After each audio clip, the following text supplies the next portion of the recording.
শ্রদ্ধা করে স্মরণ করছি মহান স্বাধীনতার ঘোষক শহীদ প্রেসিডেন্ট জিয়াউর রহমানকে। একই সাথে স্মরণ করছি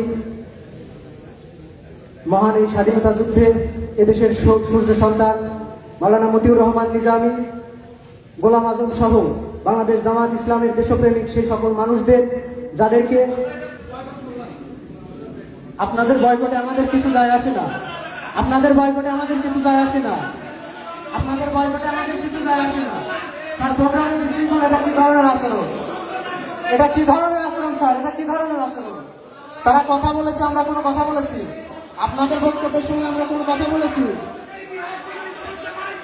যে ইতিহাসে, এটা তো আওয়ামী লীগের ইতিহাস, এটা আওয়ামী লীগের ইতিহাস, এটা তো আওয়ামী লীগের ইতিহাস।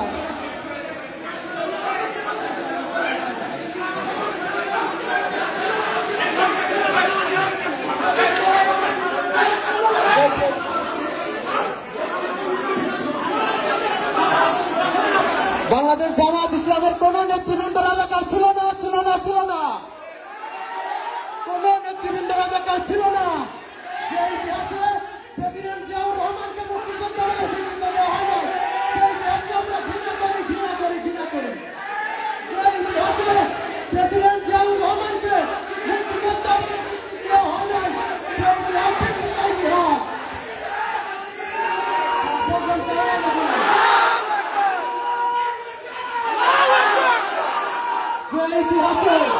যে ইতিহাসে প্রেসিডেন্ট জিয়াউর রহমানকে মুক্তিযোদ্ধা বলে ঘোষণা দেওয়া হয় নাই, সেই ইতিহাস